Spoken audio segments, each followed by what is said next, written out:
What would you do if someone drained your lake without your permission? What if a neighborhood board could fine you, silence you, and sell off your land just to make a profit?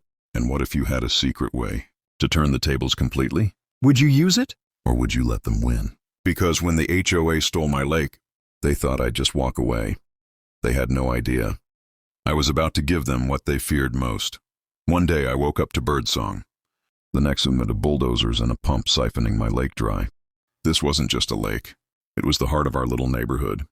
Morning coffee on the dock, kids fishing after school, neighbors hosting barbecues with fireflies dancing over the water. But to the HOA, it was a flood hazard. Their words, not mine. No warning, no vote. Just a motion passed in a closed-door meeting. Then came the trucks, the permits, the noise. They drained the entire lake in 72 hours flat, all because a few power-hungry board members decided my view was a threat to their property values. But they made one massive mistake. They assumed I'd take it lying down. What they didn't know is that I know this land better than anyone. I know what lives under it, what flows beneath it, and what happens when that flow gets redirected. They took my lake to protect their homes from flooding. So I gave them exactly what they feared most. And if you think that sounds extreme, oh, you haven't seen anything yet. We moved into this neighborhood 6 years ago. Quiet cul-de-sac, low crime, tight-knit community, everything. We wanted for our 2 kids and an old dog who liked to swim. The lake was a selling point. It came with strict conservation rules, backed by county permits and watershed protections. No one could build around it. No one could touch it. Then came Diane. She moved in across the street 2 years ago. Think Karen with a clipboard and a law degree. Within 3 months, she got herself elected HOA president.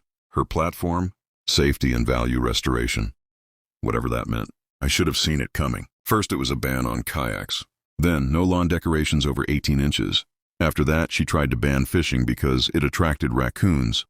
And then, the flood risk report. Somehow, the HOA discovered that our lake was at risk of overflow during major storms. Never mind it hadn't flooded in 30 years. Never mind our water levels were monitored by the county. They didn't consult residents. They just paid for a private hydrologist, Diane's cousin. I later found out to file a conveniently urgent report. Then in a special meeting, without quorum, they passed a vote to drain the lake permanently. I found the notice tacked to my door after the work had already started. That day, I confronted Diane. I have legal ownership of part of that lakefront, I told her. Her smile didn't even falter. You can keep the shoreline, she said. There just won't be any lake on it.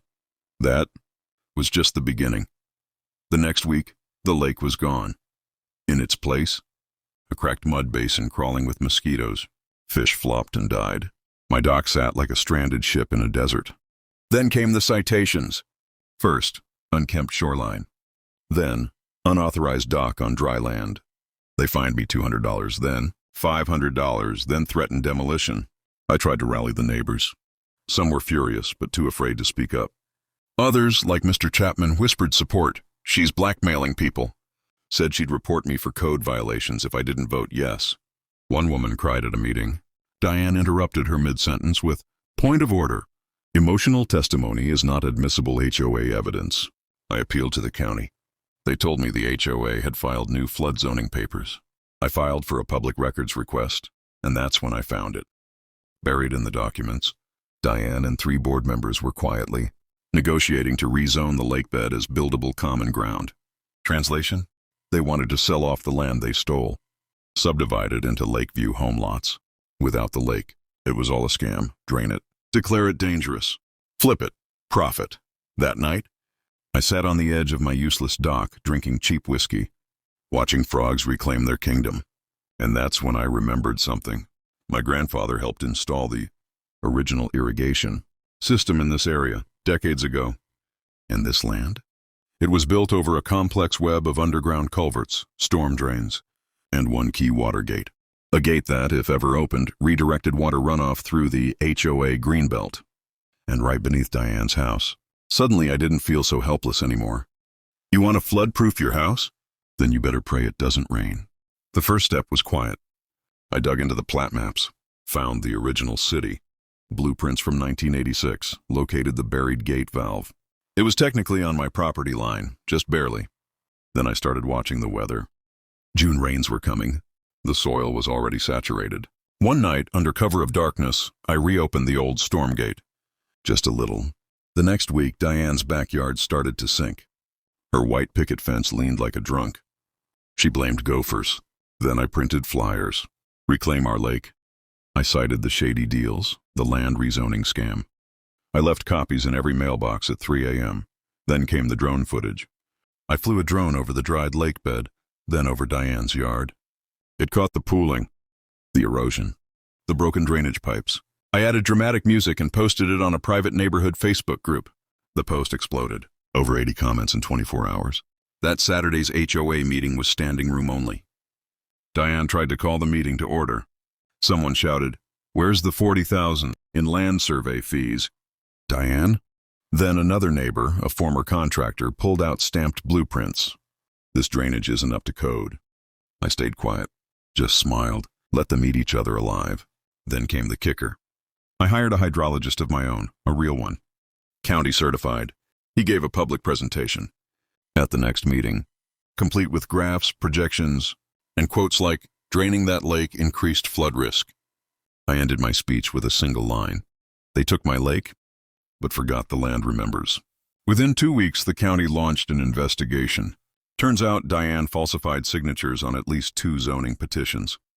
Her cousin's license was suspended. The board was dissolved, new elections were ordered. And the best part? Due to improper drainage maintenance and new risk assessments, the insurance companies reclassified several properties, including Diane's, as high-risk flood zones. Her premiums tripled. Then her basement flooded in a July storm. Photos circulated of her house wrapped in sandbags. My favorite comment, "Maybe she should have left the lake alone." The new HOA voted to rewild the lake bed. My dock fully restored. Fines dropped. The county even paid to restock the fish. Diane tried to sue for harassment. It was dismissed in 20 minutes. She moved out quietly a month later. Before she left, she walked up to me and said, "You think you won?" I just smiled. "No, I know I did." It took a drained lake, a flooded neighborhood, and one very angry grandpa to make it happen. But I got my peace back. Not just my view, not just the water, but the community. People wave again. Kids fish again. The dock is full on weekends. And Diane? She became a cautionary tale, a poetic reminder that nature has a long memory, and so do we. The land always reclaims what was stolen. If you watched till now, comment "Justice served," so I know I'm not alone out here. What would you have done if your HOA tried a stunt like this? Let me know down below. I read every comment. And hey, if you like this story, hit that like button so the algorithm knows we're not afraid of a little swamp justice. Until next time, don't mess with the dock.